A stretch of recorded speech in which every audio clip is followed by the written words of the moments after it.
Excellent. All right, excellent. So good afternoon, everyone. My name is Daniela Labate-Cavelli. I'm from NIAPers. I'm welcoming you here today to Career Chat 2.0, exploring change through education, credentialing, and professional development. So before we get started, I just want to introduce our incredible presenters. And they're more than presenters. They're incredible people that are going to be spending the next hour and a half with you all today, exploring some topics related to change and education and credentialing and development. So before we get started, I just want to introduce you to them. First, we've got Jonathan Edwards. Jonathan is a person in long-term recovery, which is the driving force behind his worldview, advocacy, scholarship, and professional focus. Dr. Edwards' research explores factors associated with job satisfaction among peer support workers in mental health treatment and recovery-oriented service settings. In addition to his role as program consultant within the Bureau of Alcohol and Drug Use Prevention, Care, and Treatment at New York City Department of Health and Mental Hygiene, Jonathan consults nationally to advance peer support workforce development, including certification and supervision in mental health and substance use treatment settings. He received his master's in philosophy and PhD in social welfare from CUNY Graduate Center, his master's in social work from Silberman School of Social Work at Hunter College, me too, and is a licensed clinical social worker. He's also an adjunct professor at Columbia School of Social Work, a member of the Academy of Certified Social Workers, a New York certified peer specialist, and a certified personal medicine coach. So welcome, Jonathan. We've got Geeta Enders. She currently holds the position of director in the New York City Health and Hospitals Office of Behavioral Health, where she oversees numerous healthcare delivery system activities and concerns impacting individuals whose mental health, substance use, and co-occurring treatment settings, and provides oversight to New York City Health and Hospitals Peer Academy. She's a licensed master social worker and a New York State certified peer specialist. So welcome, Geeta. And finally, we have M. Wasserman Dianilla. M is a psychiatric survivor and a New York State certified peer specialist, currently working as a program coordinator at Hands Across Long Island. In addition to their full-time role at Halley, M attends SUNY Empire State College to achieve a BS in social science and hopes to obtain their MA in social and public policy, with their personal goal to continue advocating for human rights. So welcome, M. I want to share just a couple of quick things before I turn it over to our presenters. I see the chat box is active, and we hope you'll continue to be active in the chat box. We'll be monitoring that throughout. Again, if you feel comfortable and you want to turn your cameras on, feel free to do that. This is going to be an interactive discussion, which is why we're in the meeting format today and not in the Zoom webinar format. And finally, we're pleased to offer continuing education credits for LMSW, LCSW, CPRP, and LMHCs today. In order to qualify for those CEs, we ask that you be in the Zoom room the entire time and logged in, not just using the telephone, but on your computer. And then by the end of today, you'll be receiving an email with a link to a survey. We ask that you complete that survey and let us know which CE you're looking for and return that back to us within 48 hours to get your CE. So with that, I'm going to turn it over to Jonathan, I believe, right? Yes, thank you so much, Daniela, and thank you, Eileen, who is in the background making things happening. And we're really happy to be here today. Welcome and thank you for joining us. You know, as I was listening to Daniela read the bios, I always have this response like, oh, who is she talking about? And I just want to share with all of you that despite all that she read about me, I'm still finding my way. And that's why it's really great to be here with you all and have this conversation. It's a dialogue that we're facilitating. We're not experts sharing didactic information and telling you how to live your lives. We're really here learning along with you. And it's really a joy to have this space. So thank you to NIAPers for inviting us to do this. So welcome again to Career Chat. Just a little background. During a conference several years ago, which is probably now closer to 5, Geeta Enders, who's here, she and I were asked to facilitate a dialogue about peer specialists seeking career advancement in other fields, such as social work or addiction counseling. So at that time, we thought that one way of continuing the discussion was to briefly share our experience as peer supporters balancing work, going back to school, and maintaining personal recovery. So in previous career chat dialogues, once again, not a workshop, but a dialogue, many participants seemed relieved that they were not alone. We certainly felt validated by the honesty and the sense of hope from our peer support community. No matter where you or I may stand in our feelings about peer support work, additional education, or other meaningful goals, we just want to emphasize that there's dignity in all choices, and know that your input, your questions, your inquiries, and your comments add value to this ongoing dialogue. So we're really excited to be here. Full transparency. We always think we're going to get a larger number, and in the end, they say you get what you get. And whoever is here is supposed to be here because they chose to be here. And whether we have 4 or 40, it's always an enriching dialogue because it's about you. So I just want to, acknowledge Gita Enders and M. Wasserman, Lionella, the co-facilitators here, and turn it over to both of them, first Gita, to bring us further along in our intros. Next slide, please.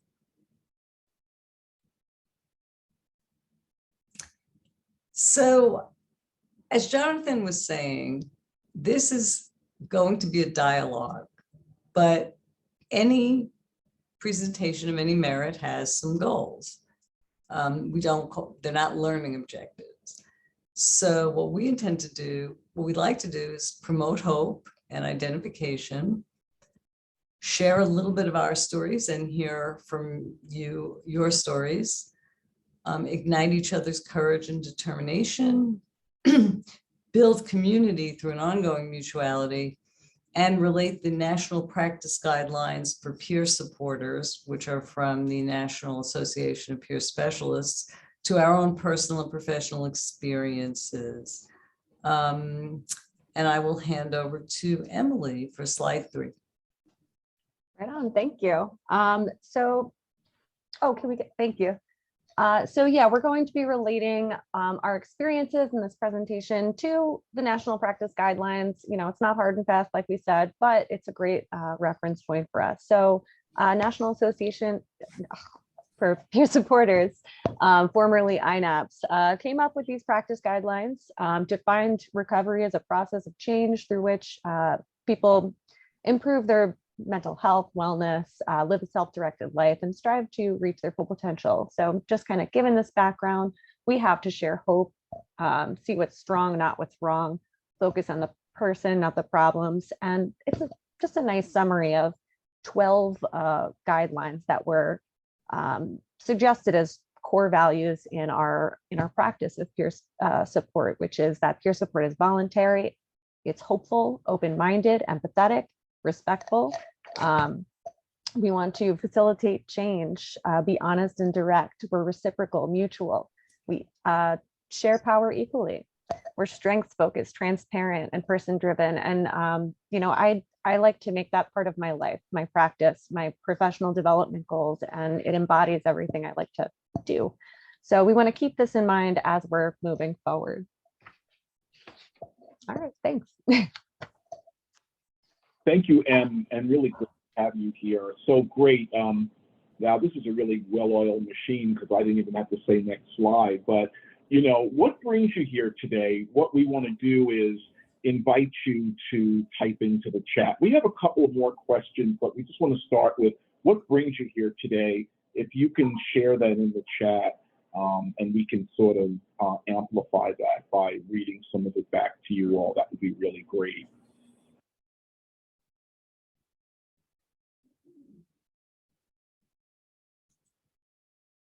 So John says peer career advancements.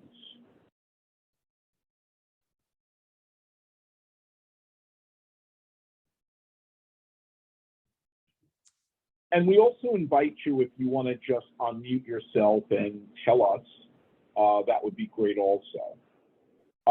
Brian says, I'm just here to start my career in certified peer specialist. Great. We're just curious about our full potential. Ooh. Yeah. see. Integrating what I've studied in college experiences into peer support work that I am currently doing. Thank you, Patrice. Let's see, continuing to learn the many different things that peers are doing as well as what coworkers assume. I'm interested to see to hear everybody's responses. This is awesome.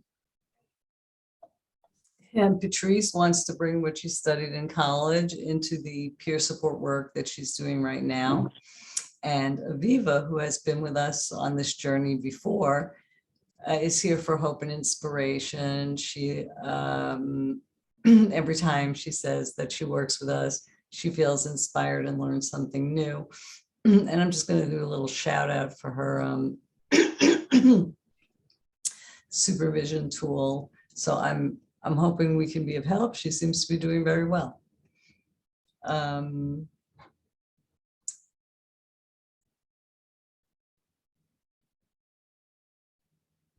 And next question, then let's move through. Sure. You just hit the advance and we'll go and we'll see the next question in the slide. So how many people are considering going back to school or going to school? Maybe we can just see a show of hands, or you can raise them virtually or just kinesthetically, I guess. Okay, great. Back to school wow, for what? Green. Okay. And let's look at the next prompt. So how many people are considering a new employment opportunity? We promise not to tell on you.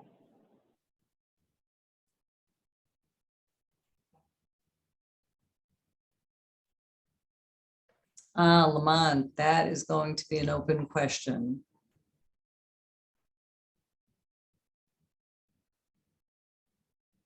I know personally, I'm always considering change. It's a coping mechanism, but it doesn't necessarily mean I go anywhere. I saw a hand up, Robin. People considering. Yes, just Yeah. saying I'm considering the career opportunity change. Great. I see a Jonathan, question I in the can so relate. I feel like every time like something's stressful, I'm like, let me add something new to my plate. Absolutely. It's such the panacea, isn't it? I see a question here. I won't call the name even though everyone can see it, but I don't want to put anyone under pressure. I see a question that says, back to school for what? Well, I'll tell you, I got a PhD and I was looking at some other courses that I might take, so it could be anything. But why don't you tell us, back to school for what? I mean, what might you consider? And even if you choose not to answer, it's just something to ponder. Because Em or Gita, I mean, Em, you're in school, so you may want to answer back to school for what? Maybe it's an opportunity for you to share a little bit about what you're doing, if you'd like. Yeah, absolutely. Oh, sorry, Gita, go ahead. No, it's just, I'm going to respond to Lamont because I have a very strange educational journey. I'll talk a little more about it later. But I returned to undergraduate school after a 13-year hiatus, and I really just wanted enough credits to get that bachelor's. And I took a class in Franz Kafka. I took a class in television production. My major was psychology. And I can't remember what I think the third class was creative writing. So what you're going back to school for, it's not necessarily what's going to, I had no thoughts of social work at the time. It might not be what you think it is. Em? Yeah, for me, I don't think that school is something that I needed to advance in my career. Like, I mean, it certainly helps. But it was just a personal goal that I had and something I wanted just to fulfill my own dreams. So I'm in school for social science. It's not necessarily something that will even support me in my career. It does, it will, but it wasn't, that wasn't the intent. So throughout this presentation, throughout this discussion, we're really going to emphasize that it's about our personal growth and whatever path that looks like is what that looks like. It could include school, it may not. It may include a new employment opportunity, it may not. But for me, it was really about that that personal goal, that dream that I didn't quite get when when I was 18 to 20 and things like that. But yeah, I think a lot of us started back at school that way. Well, Matthew says public policy and administration with many big question marks, still researching and seeking advisement. And Lamont, thank you. Lamont's considered finishing a PhD. So many programs do not want you to be working while doing so. Additionally, the costs have become prohibitive. Lamont, thank you for your service. You're a retired military officer. You're currently working at the VA. So thank you so much. Really appreciate you being here. And Aviva. So the other thing that we like is that people start having conversations. This is one place where we welcome sidebars. So if y'all are talking to each other when this is over, we've done our job. So why don't we move on to the next prompt? And the next prompt is, how many people are considering pursuing another meaningful goal, other than school or anything employment related? We could do a virtual hand raise or. Right. Brian, then Susan. All right. Oh, Patrice, hi.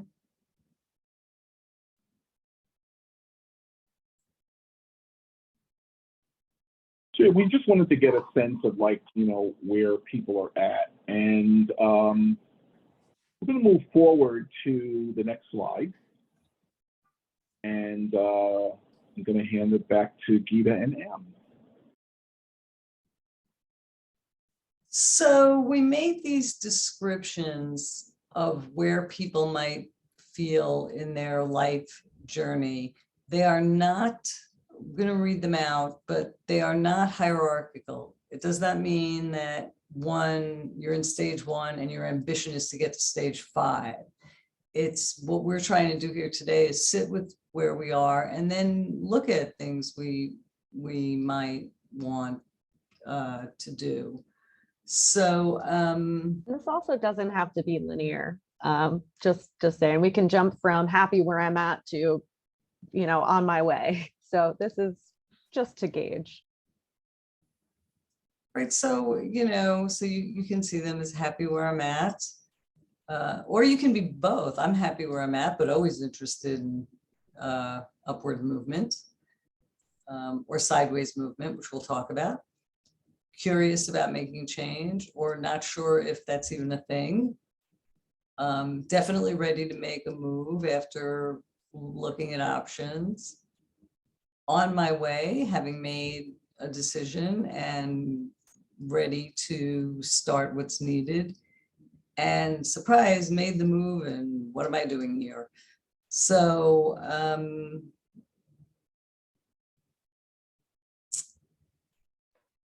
what we would ask now in the chat is to maybe just think about where you are based on these categories, buckets. Trying to follow the chat here. These are definitely good questions to be thinking about when we break out into the groups. Can't wait for the report back. I think Maura asks a really great question. How can my experience and expertise be used outside mental health? I would take it a step further to say mental health, I think, counts in everything, not just in the mental health field. So I think it's a really timely question. Robin says on her way. Lyle, you're happy where you're at because you need to finish your clinical hours for the LCSW. Great.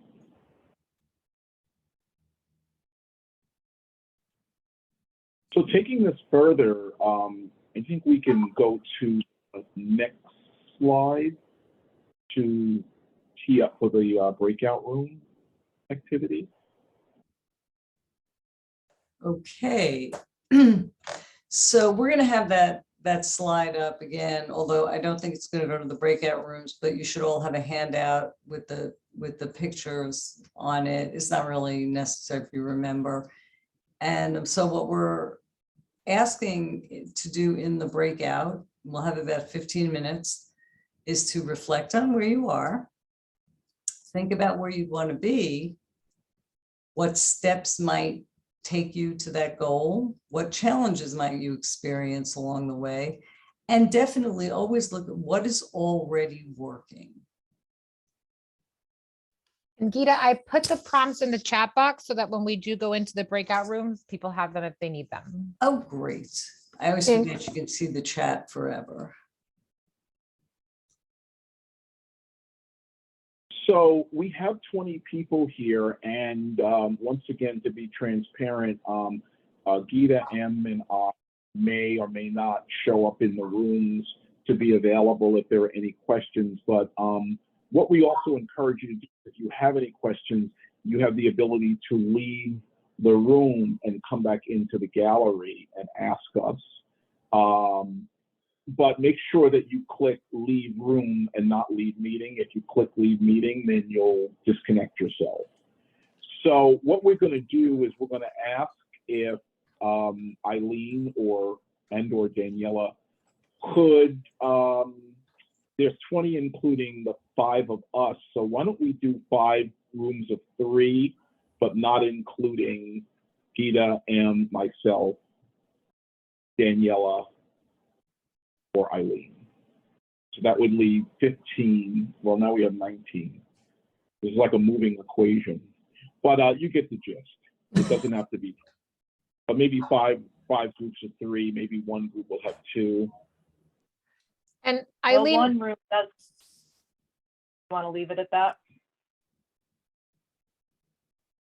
I'm sorry? You know, I can add them into the other rooms, the ones that have 3, that makes it more even. Sure, whatever works best. That was only one idea.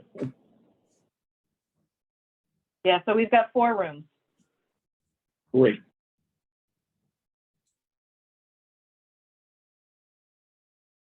Okay, you ready to go? Ready to go. All right, see you in a few minutes. Everyone is back. We had a couple of people have to go, and then a couple of people joined. So if you joined since we were all together before, welcome.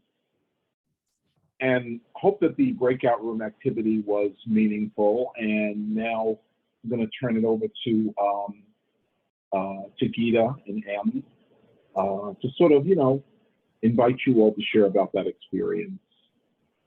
And so do we need slide 7? I think slide 7 is the picture, the same picture as slide 5. But why don't we since we have so many people's faces, why don't we bypass, is this going rogue? Why don't we bypass slide 7 and just have the conversation? I see a lot of heads nodding. Em,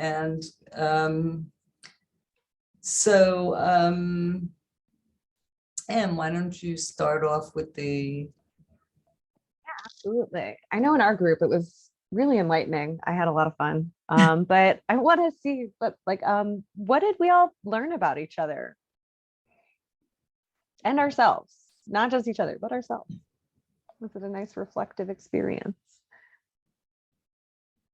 I thought we had in our group, we had a really engaging conversation, especially around looking at alternative paths to education and other, maybe things a bit non-traditional.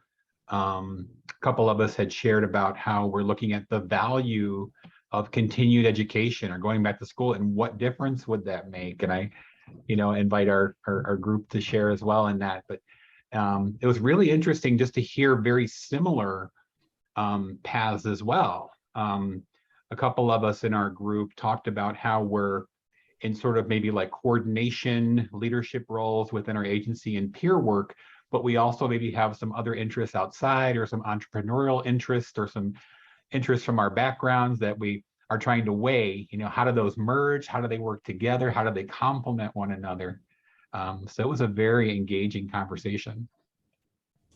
That's very interesting, John, this whole notion of education not necessarily being tied to money,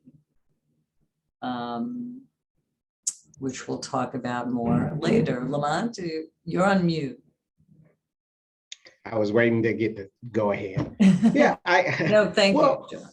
particularly, even without inflation, I love education for the sake of it, education. And like I said, I served in the military for 20 something years. So I was always reading, learning something, going to school. But, my good old uncle, he was paying for a lot of that. Good old Uncle Sam. And so I think about this from a now civilian standpoint who has used up all his GI Bill, is that how are we remunerated for gaining these additional skills? Are we going to be properly remunerated for these skills? Because as I put in chat earlier, when I was going for my PhD, I was told, well, this isn't a program where you can think you can work full-time and do this in this little bit of time or whatever. There were requirements. And I dropped out of my PhD program because I said, at my age, I'm not going to be able to, the increase in what my financial remuneration could not justify an additional $50,000 worth of education for the amount of years I was going to work and the amount of increased income I was going to receive, as well as my effort. And so that was something. And so I often never get on peers about education unless they want to do it because of a career change, because your employer isn't going to give you a quarter pay raise when you show up, say, hey, you hired me with no college degree. Then I got my associates, then I got my bachelor's, then I got my master's. And you're like, hey, I've got a 1.5% cost of living increase over the last 7 years that I got this education. And there is no upward mobility unless I move out of this field. And so I think it's often disingenuous for us to talk about pay per services education for peer work when it is not beneficial to the field, except for to the employer who now has a better educated, better trained, and now possibly ready to move up and move out. How do we make our field more educated, more beneficial, better remunerated with the skills we have, or to entice us to get better skills because you're going to pay us more for incurring that cost? I just want to respond to that with someone else's story who can't be with us today because he's supervising interns in our peer academy. So a lot of times back in the 100 years ago, when I was first going to college, there was a lot of understanding. I just read an article about this. There was a lot of understanding that if you got a college degree, you would come out and get a higher salary, and that would continue with graduate school. But the story I'm going to tell, interestingly, of someone whose name is also Lamont. So Lamont, we have 3 levels of peer services, and Lamont started here as a peer level 1, and then I most ungraciously lost him. I'm in the central office at Health and Hospitals, most ungraciously lost him to Kings County Hospital, where he obtained a full-time job at level 2. Well, I was granted a level 3 position, which is supervising peer and some other administrative tasks. And when he heard about that, and it was again another promotion, he came to me. Now, all the while he's doing this, he's studying, because Health and Hospitals, the union gives you a free associates, and they might also give you a free bachelor's too. Anyway, long story short, we promoted Lamont to program manager. He's managing a peer program, but he got a very nice bump, bigger bump than me. And it was not because he achieved his associates, but the fact that he did that work we recognized that he would put himself out. And as a manager, sometimes you have to put yourself out. But so, and he's only one guy, so I don't want to make a whole example out of that, but it is just one example of how education dovetails with employment, just not the way you would always expect. Can dovetail, but not the way you always expect. And I'll say I struggle agree with, if you. oh yeah, sorry. I was gonna say, I agree if you come to the table with that education, and if I were hiring you and you had it and the other person doesn't, I'm gonna honor that education and realize I'm getting a bargain. But I'm just saying, if you're already in the field and you're thinking about education to make you more competitive, I see someone wrote in the chat about 4,000. That's not even a whole semester of a master's degree program. And, so it's just hard. So I just wish we, the same way in some of these other fields who will be our co-workers, they are remunerated for those higher education benefits. And I think that's something worthy of us working towards as a career field. Can I chime in for one moment? I really appreciate hearing this, especially since I just feel like I'm in the midst of this big career chat. I almost said mess. I wrote something in the chat, but before I hit send, I wanted to qualify it because as I was listening to Lamont's story, the Lamont that Gita was talking about, I was thinking about the art of navigation, and I typed that in the chat. And sometimes it has nothing to do with the papers you have or the degrees or credentials, but like you said, Gita, he was studying the system and the union, and he learned ways to navigate. And I find that some of the greatest achievers are not the people who have the pieces of paper. And I'm saying this as a person with pieces of paper. I think my balance is that I do feel like I'm underachieving, but I achieved something great because I wanted to. But there are many days when my sense of job satisfaction doesn't line up with what I've achieved on paper. And it's really important for me to say that because part of this dialogue, and we need to add this in our principles, is transparency. Is that, like, I'm not here to say, like, I'm the unique, great example, look at me, do what I do, because you don't need a degree to do a lot of things, and we don't want to come across like this is about trying to shoehorn people into educational systems. And so I wrote this in the chat, and I'm going to hit send now, and it says, education bolsters one's ability to navigate systems with perceived legitimacy. And I put perceived there because putting legitimacy is endorsing this notion that you got to have a degree to blah, blah, blah. And but sometimes we might feel more confident because we put in that work to say, I'm entitled. I'm going to look into this. And the word perceived is really the optimal word there. It's that everybody's legitimate, but sometimes the system sees us as legitimate if we've done certain things and followed certain plans. So it's a strategy and it's a choice, but it's not necessarily a necessity. Does that make sense to anyone? Right on. Jonathan, you hit the nail on the head with what I was wanting to express. It was really like, for me, it's not that educational ventures was something that I needed to advance in my career, because I know I work in a low paying field. It's just how it is, but it was a dream of mine. It isn't something that I believe I require in order to do a better job. It had that that effect where, like Jonathan saying, it gave me the confidence because I went to school at 18 years old. I went to Northeastern. It did not pan out. It wasn't until I was 31 that I decided, let me do this again. Given I had the resources at this time to be able to do it. So I don't want to put all of the emphasis on school. You need this for your confidence. You need this for your career. It's not necessarily, traditional school that gets us there.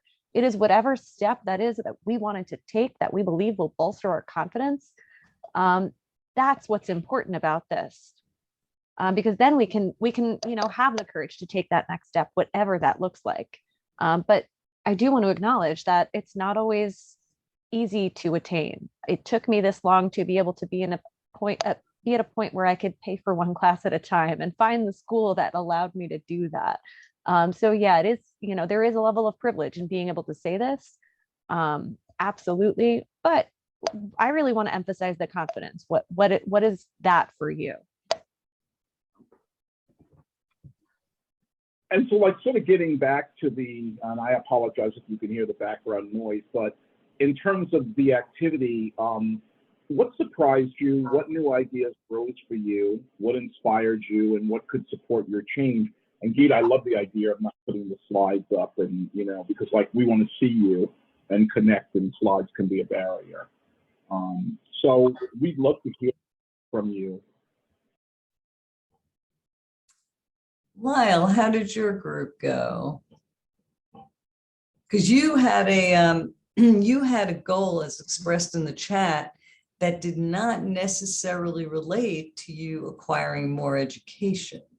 So that way we could take that off the table if you want to tell us a little bit about what's involved in getting your C, as we call it in social work. Right. So I had a unique situation where I had a plan before I started my social work degree, my MSW. And I basically went over with it with my director. She okayed it, and she said she was going to do her best to advocate for me, within the process. So once I graduated, there was some pushback from the higher ups, unfortunately. So I couldn't get the clinical hours that I needed. I was able to get that for my internship in order to graduate, but after I graduated, it was hard for me to get that. I happen to love my job. I really enjoy it. I happen to and because it's a great experience and it's a good environment, I didn't mind that I needed to wait some, but it was frustrating, to be honest. But I was fortunate enough that channels opened, and I am now able to get the clinical hours that I need for my C. So I'm happy about that. It just took longer, much longer than I thought. Yeah, it's not. And see, this is a meaning, with full transparency, in social work, you do need a few classes in a clinical track. I took what they call an MBA in social work, but I went overtime and took the clinical classes, so I would have the education requirement in the bag. But this is not, other than that, which was part of the program anyway, there is no further educational requirement. You see recipients and you give them counseling, or some call it therapy.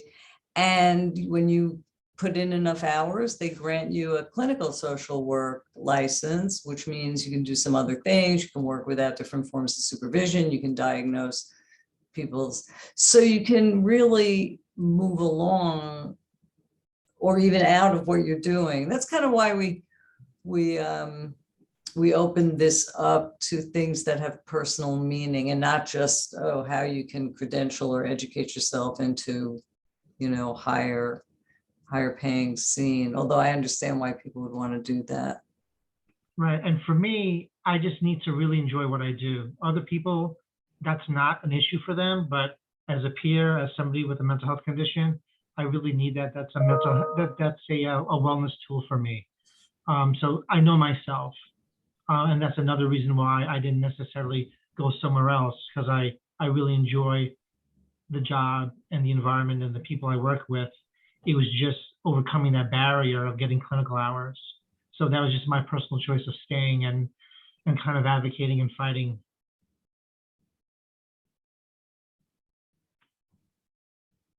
But everyone has their own way of determining whether to stay or go elsewhere to find the clinical hours that they need. So I had a question in the chat, Lyle. You're I'm talking sorry, about. I didn't see it. No. So I just thought I'd say it. So you're talking about you and your MSW, and getting clinical hours. Is your agency stating that your work as a peer is qualification for clinical hours towards your MSW licensing. That, and also I'm providing support, like supportive counseling individually and in groups. So I have a little bit more responsibility. So based on No, both- I'm just talking about the licensing portion, because that was, we actually had a peer here before who she had to quit, and because she wanted to continue her MSW, and they said, well, we can't count your peer work as MSW work. And so she quit and summarily went all the way to school, and then came back here as an intern, as an MSW intern. Obviously the work Oh, was wow. different, but the same. So, Gotcha. because I think they said, I was told that here at Washington State, they could not overlap. You can't come to work as a peer and say, I'm doing an MSW intern. Gotcha. Well, I was fortunate enough, I had a plan and it was approved and it worked out. That's a good point.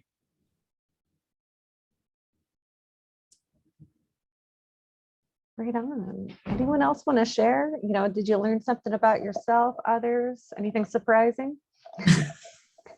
And I went Felt ahead like and there put the was- prompts into the chat, so they are there, and I could put them in again just to make it easy. So I wanted to comment on the idea of what Jonathan Edwards said about perceived legitimacy, because it's something that I'm very interested in when it comes to pursuing higher education, not from the sense of a return on investment, but in the sense of the culture that I might expect to engage in once I am in a position that requires maybe a higher level of education, whether I will be with colleagues that are also as serious about some of the central values that I have or that I learned from my education, or whether at any level of work or education, there will be people who are maybe not engaged in the same way emotionally as I am with the education. So I guess I'm just curious about how people feel about not just elevating their incomes, but elevating the conversation about caring for people, or the conversation, whether it be about peer services or clinical work. The idea that you're in you have a common heart with the people around you, because that's what I'm most interested in, and I have found disparities. Unfortunately, I wish it weren't this way, but working in an environment where a high school education is required, I found more struggles than working with people who have spent over half of a decade working in the field of human services, or studying in the field of human services. That's not to say that I feel like that's an absolute sense, or there's some sort of demarcated boundary between how much people care because of their education. I absolutely don't believe that, but there is I'm learning things from taking human services courses, and I think I'm becoming a better person through my education. And I wonder if an education is doing what it's supposed to and helping people become more compassionate, caregiving helpers, then at that point, does education matter for work culture? Does education matter for sort of cohesive philosophy, or support, not only from the perspective of being a peer with clients navigating the same systems, but also people who are alongside me, whether being a peer with lived experience or not. So thank you for letting me share there. Thank you. And I feel like education, it could seem that way. Education to me doesn't necessarily indicate that someone has more passion, because I've been in places where, someone has all of the degrees in the world and absolutely gives no poops. Where on the other hand, like someone is just working day in and day out, cares so much. For me, it's really about the connection to the work you do. If you feel connected, if you're surrounded by people who care about you as a person and the people you're supporting, that is where it comes. Education, however, can be an indicator because someone has spent a lot of time studying and they're obviously dedicated to whatever it is they're interested in. But I wouldn't say that there's any direct causative relationship between those things. It's really like if you have the education, you have the time, the interest, and you also have the funds. But if you don't have the education, you may have all of those things. So to me, it gets really sticky. But I feel like I understand where you're coming from with that. I wanted to chime in for a moment and just say that one of the things we had planned to do was to take dedicated time to tell our stories, and I'm not making any unilateral decisions, but what I'm feeling is it might be more meaningful, instead of telling our narratives, is to kind of respond to certain things that we've heard, to offer approaches or strategies. And is that okay with Gita and M? So maybe just let the rest of this be a dialogue up and through like 120. One of the things that I wanted to say is, particularly to Lyle and to Lamont, when I talk about navigating the system and strategizing and negotiating, and if anybody begrudges you for saying this, then they may not have a good sense of self-worth, but the highest value we have is during the negotiation. And, I left a cushy job to go work in the snake pit. And one of the things that I negotiated was, because I did hear like someone not getting MSW hours for peer work, is that I had to be really, really careful to negotiate. If I come on to direct the peer program, I want to have the opportunity to do clinical hours because I'm simultaneously trying to get my C. But it also meant that I worked these ungodly hours, and I was traveling 3 hours a day round trip from Harlem to the deep depths of Brooklyn. And one of the things is that there was a need, and this is another strategy, is assess what the need is and find out how you can fulfill that need, because we wanted to create family groups. And of course, it's family therapy, but we can call it family support, psychoeducation, whatever we call it. We're talking to people who are dealing with their relatives and loved ones in care. So we looked at this Dartmouth model, and I was on this committee to develop these family support groups. And I stayed late, and then I also ran some of the peer groups, but because I was a social worker, I was able to get some of my hours. But I had to negotiate this before I signed on the dotted line, because there was no way. I mean, even one of my biggest champions was like, there's no way they're going to let you do psychotherapy, And I also did reviews. We had a readmission review committee. So we had to review clinical cases and then go on to the units and, have conferences. So I was doing all these different things. And by the skin of my teeth, I was able to get enough hours to get my C. But it's really an unusual trajectory. I mean, back in the day, if you were doing case management and you were just working in the setting, they would automatically, grant you the hours to get a certified social worker. But it's really, really important to find out what the need is and how you can fill that need, because that's leverage for you. So instead of telling you my story about how there was a time when I couldn't get up out of bed, or doing the dishes was the goal for the day and medication compliance was the goal, I'd rather just tell you, look, this is how you can navigate the system. You got to do your research. And clearly, Lamont Williams did his research and found out about the union and paid degrees. And, do research. You don't need a degree to do research. So that's my offering to you all. And I would like to just also share something about education that has nothing to do with career advancement. So I think I said as part of my bachelor's, I took creative writing class. And unbeknownst to me, the teacher entered it in a contest. And the prize was a scholarship to the graduate program in creative writing. At the time, I was a computer programmer. Everybody, my cousins who were doctors, my family members, everybody said, why are you doing this? You're not going to make any money off this. It was a great thing. I studied with people who are not Tom Keneally, who wrote Schindler's List, E.L. Doctorow, who wrote Ragtime. I studied with top shelf writers and wrote 250-page thesis, which was just a bunch of autobiographical short stories put together. And I got a few little things published, but not for any kind of money that you would consider money.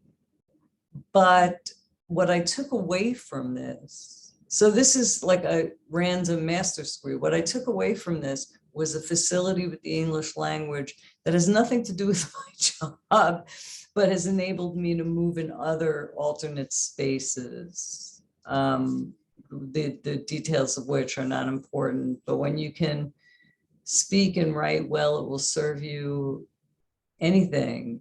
Kafka, not so much, that did not offer too much in the way of immediate gratification.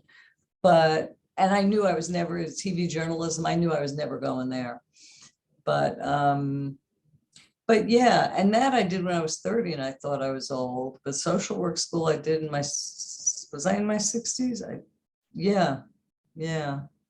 So, but I just wanted to give the example of education that has nothing to do with peers, nothing to do with work. I'm a peer myself. This is before I was diagnosed, so I was capable of like staying up several days at a time to write dissertations.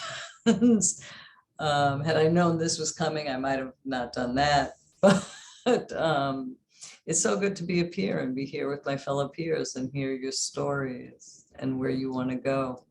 It's great.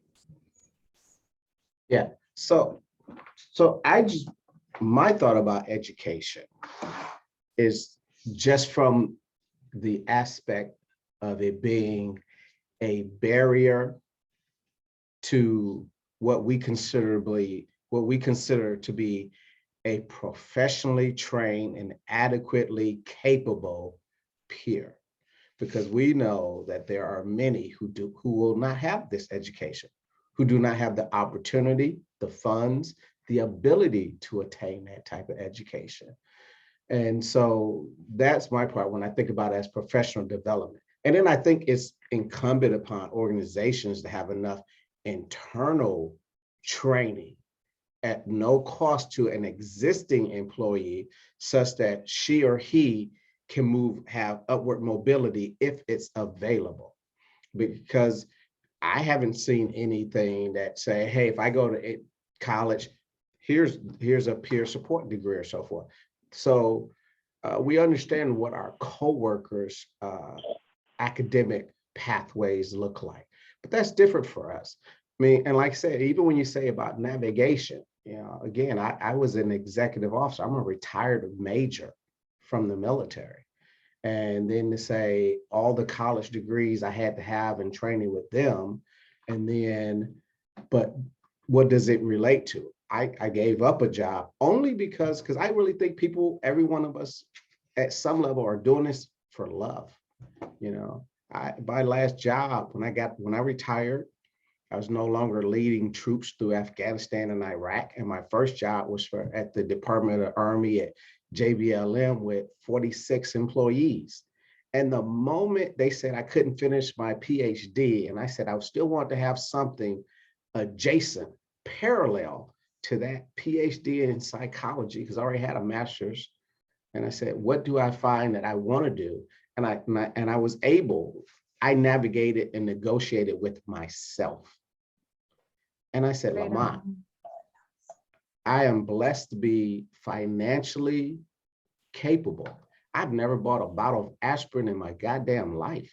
I don't buy Robitussin. I'm gonna show up at Bremerton Hospital and say, that's $7 and I'm cheap, give it to me for free.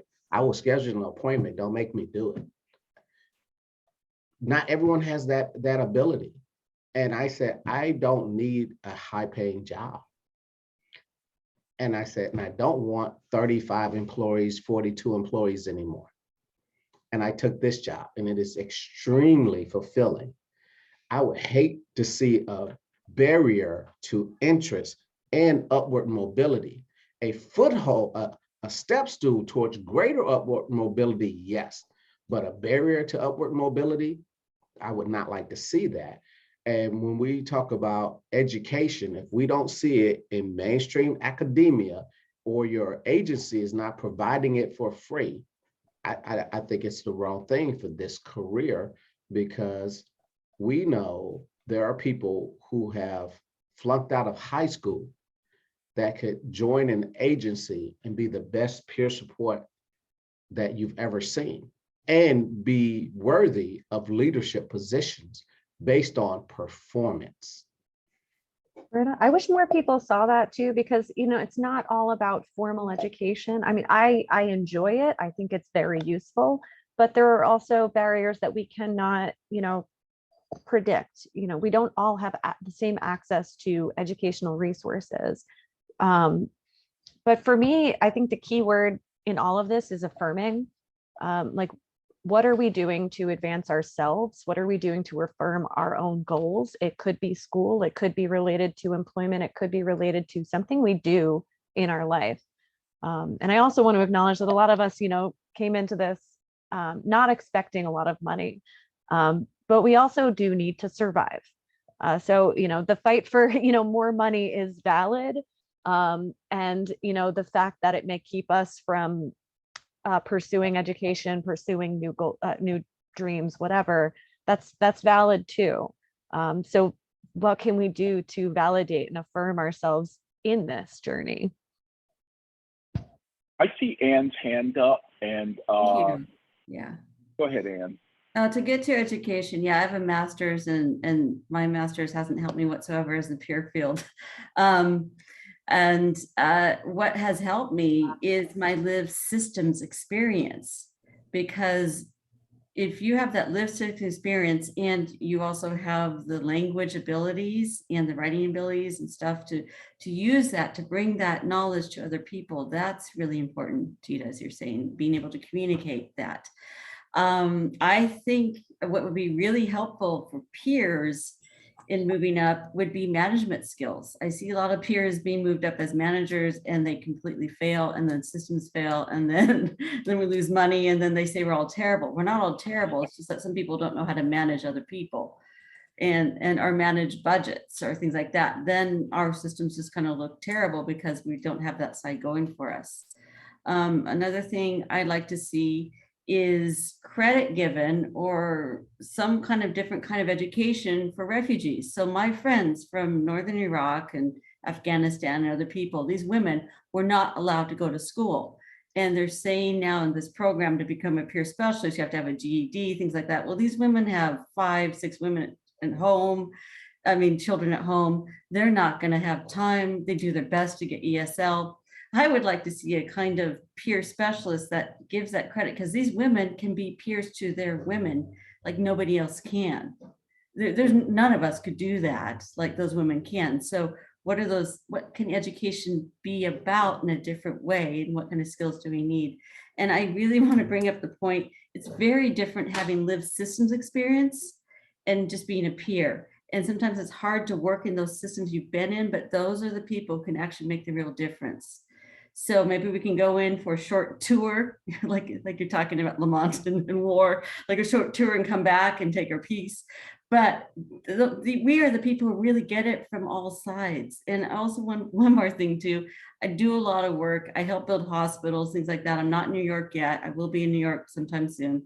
They don't pay us for that. But if I didn't do it without getting paid, we'd have 0 voices at the table. So how do we make spaces for those voices? What kind of degree can you make? so we can be at those planning tables so things actually do work. And I'm gonna leave with that. Thank you. Can we Thank hear from you. John and then, yeah, can we hear from John real quickly? Sorry. John, you're muted. Sorry, thank you. Just to real quickly affirm what was shared about non-traditional education, alternatives like Lamont shared and what Gita and Ann mentioned about communication. I found that there's very little emphasis on the ability to communicate, whether it's in a format like this or in a group or writing. That's something that I can give so many peers that have that incredible lived experience that maybe just unique to them, the ability to articulate that and share that and write that.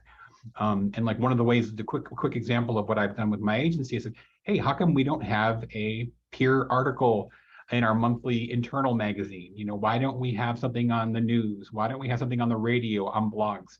And for myself, that tied back into, prior to being a peer, I was a technical writer and a marketing coordinator for an internet company. So all those skills came forward. Couldn't have more difference, more less to do with peer support, but they all came forward into my peer work. So yeah, I think the emphasis on communication, being able to articulate your points is so incredibly valuable. It's often missing. It's missing in peer education. Thank you. So the reason we love that this is a dialogue is because dialogues can continue. They're not bounded, you know, and we're going to put the slides up again because we're going to be closing out and there's a few things that we want to share with you. So here we go. Just to look at, oh, if you can go back, just some of the shared themes that have come up in the past from the narratives that we've shared and we've heard from others is, you know, the quest for education and other meaning, personal fulfillment, interests, and opportunities, needing structure but not confident enough to return to work. That was me. Wanting to get out of bed and into the world. That was me. Working and going to school under heavy medication. Well, I could only, yeah, hi, me, you know. But so we just wanted to kind of like synthesize if we had shared and what we've heard from others, that these are some of the shared themes. And of course, Em gave us this really wonderful, wonderful quote. Em, could you just jump in and just tell us about this before we move on?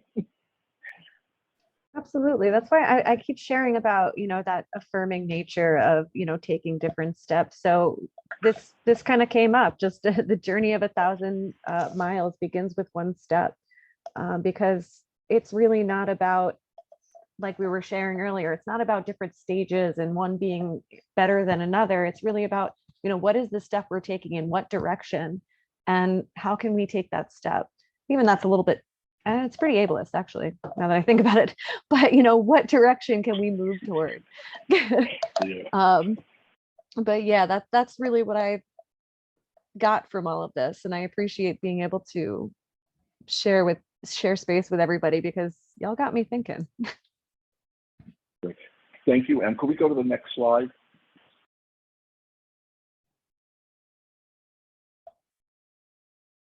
So keep going with this. Go to a coffee shop, cafe, like just keep talking about it, keep thinking. I love self-reflection, and that's what I got from those breakout rooms, was like being able to self-reflect and reflect as a group. That's where we come up with the best ideas. I think I just stole someone's spot.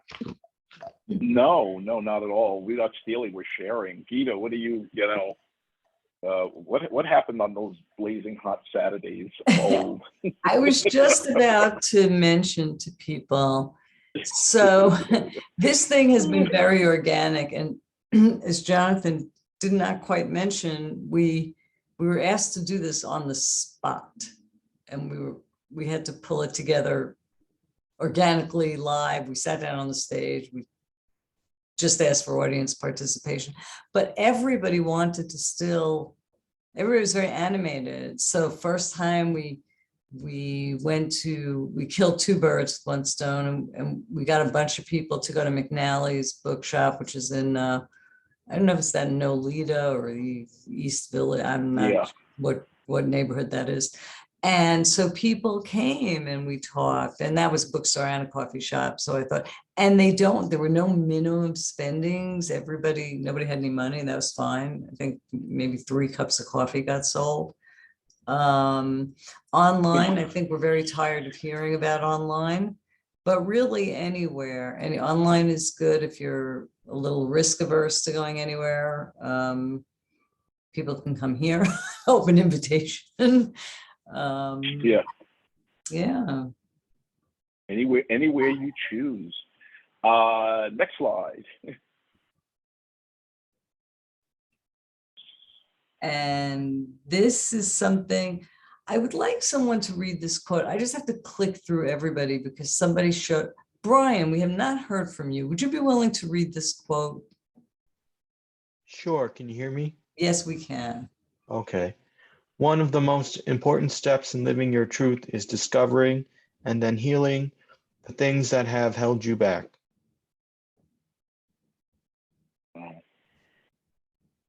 Thank you, Brian. Thank you so much.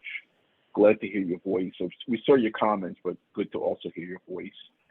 Can we go to the next slide? So, I'm just laughing and thinking about the origins of these things, like, you know, people who have a life, they sit up late on Saturday evenings in the summer, right?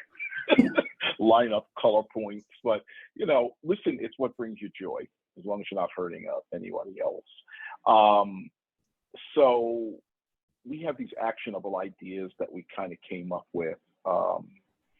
You know, you go into stores and you see these cute little bookmarks and cards, and they have these inspirational messages, and it's like, I don't have to spend $3.99 at Barnes and Noble. I'll make my own. So, you know, start in the present, you know, and that's kind of what we did by looking at that nice graphic that Keita put together. It's like starting, you know, start where you are, you know, dream big, you know, there's no limit on dreaming.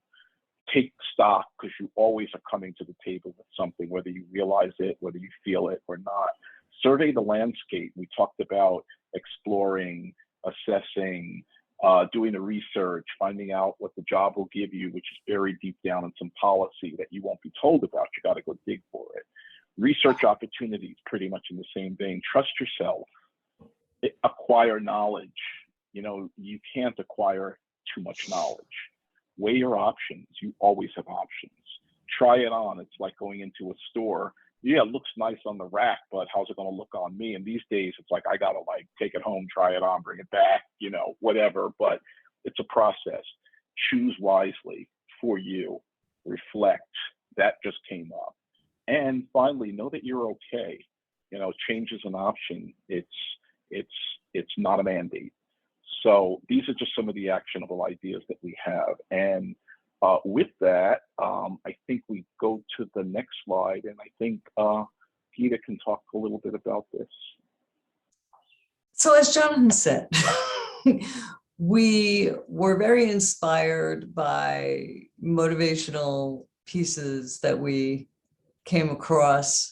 And as he said, we decided to make our own and not spend money. And also, back in the old centuries ago, when we used to meet in person at conferences, we thought it would be nice because people came and they were very intimate with us and they shared personal stories and personal vulnerabilities. So we wanted to have a little gift. And so it's virtual today, but this actually represents our bookmark, which is in a sleeve and has a tassel, and we bring them out and give them out after our meeting so that we can all share something together that has meaning for us and to remind us what we talked about. So Jonathan, what Keita failed to tell you is we did this on a Saturday night this summer. So, you know, so much for the clubbing, you know, but look, it's like yeah, but it was fun and I would do it again. And someone's saying for peers who are 50 and over, that's me. Let me see what this says. We have Wisecrackers. Oh, group you're in Mondays, it appears to me. Wisecracker. Oh, great, wonderful. That's a resource. Okay, I'm saving that. So yes, this is, please take a screenshot. You'll also get the slides, cut it out with scissors and punch a hole in the top and put a shoelace in it. That's the best we can do right now. But when we see you, we'll have a real one for you. Can we go to the next slide? So let me just check in with our moderators. It is 1:33. Could we stay on for a little longer for those who are able to stay? Eileen, do we need the platform for another meeting? No, we're good to go. Okay, great. Okay, so we just want to say, if you have to go, it's been great to have you, but we're gonna stay on for a few more minutes if that's okay with Peter and Em. So we wanted to include this process of pluses and deltas. And a plus is something that, you know, you feel went well during today's career chat dialogue. A delta, which signifies change, is something that tells us something that could be different in future career chat dialogues. It needn't be something that was wrong or negative, although if you experienced it that way, please share it. But something that could change, like an example might be, it needs to be longer, or it needs to be shorter, or you know, whatever. So we thought it would be great if people could take a moment and type into the chat one thing that you felt went well today during career chat. I'm going to look at the chat now.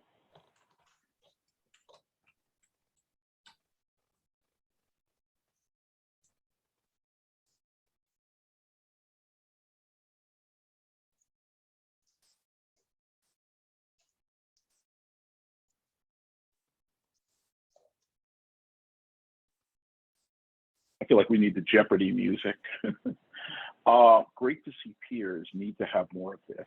Antonio, I know you came in while we were in the breakout rooms. It's good to see you.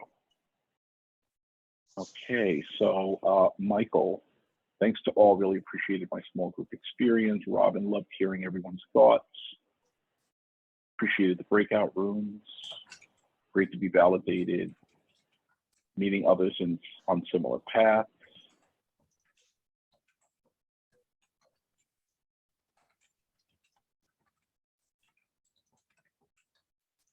Learn more about one's own struggle and how it really isn't just my own. Oh, well, Brian, you just, you know, you saved your trump card, no pun intended, to the end, and that's really powerful. Thank you. Nice time to reflect, says Robin. Keep them coming. Love the reflection.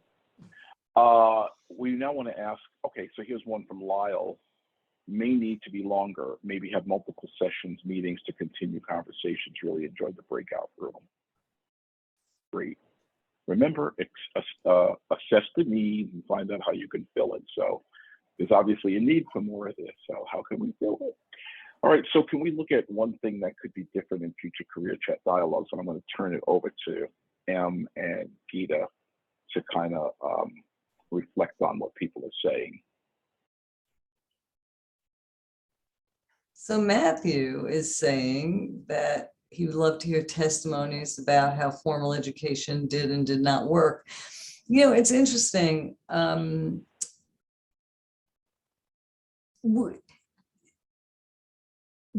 This whole dialogue idea keeps morphing and growing organically because we, look, by the way, small group work, very social worky, very social worky.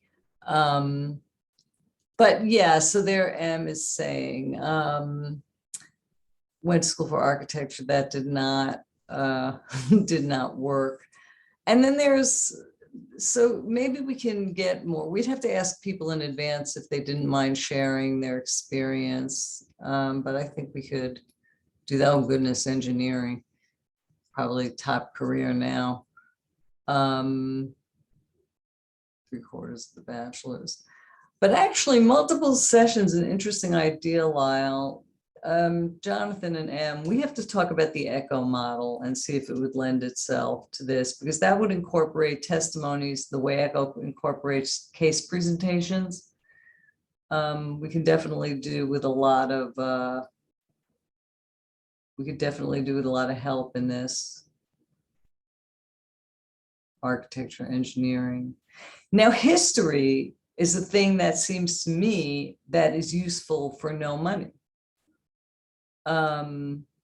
It's a shame our politicians are not educated in history. Patrice liked the breakouts. And Brian is lolling.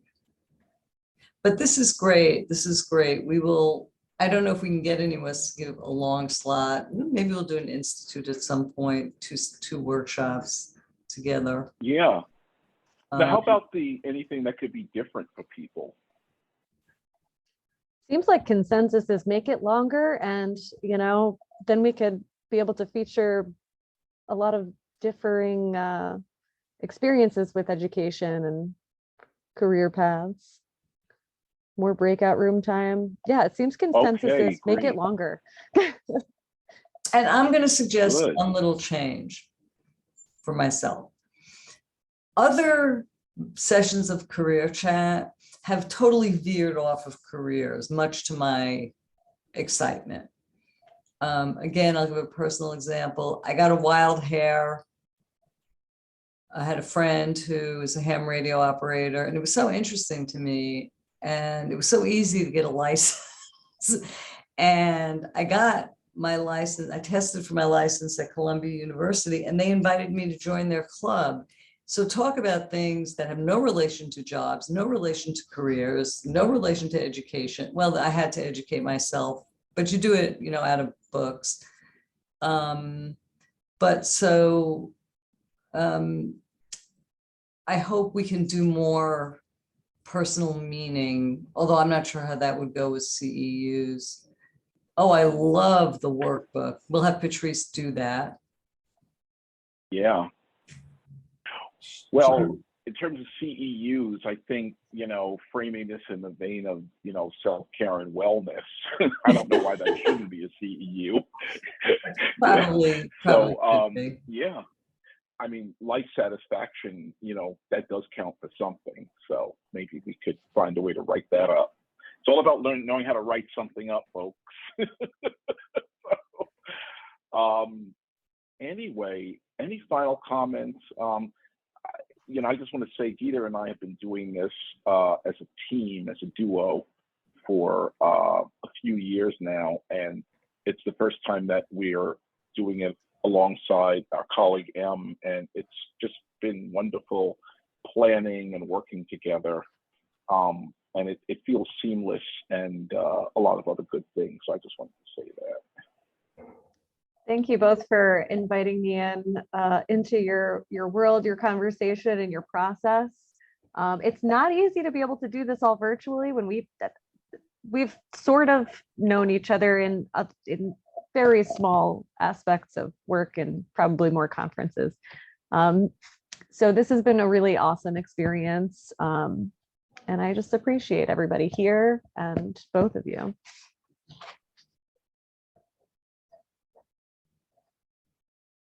Oh, and Rita is not here. How unusual.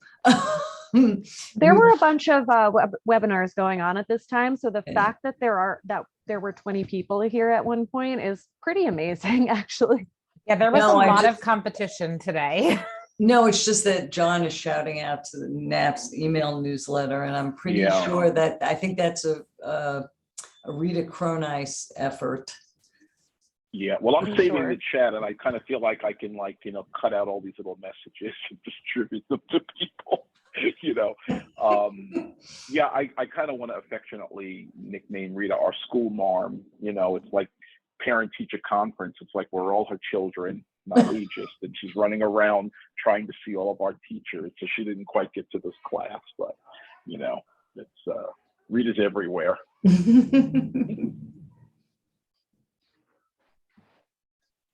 So I put the facilitator contact information up on the screen. I hope that folks will use it if they would like to. I want to personally thank all of you for joining us today, especially Jonathan, Geeta, and it's always a pleasure to work with all of you. And I hope we'll see you again soon. Thank you so much, everyone.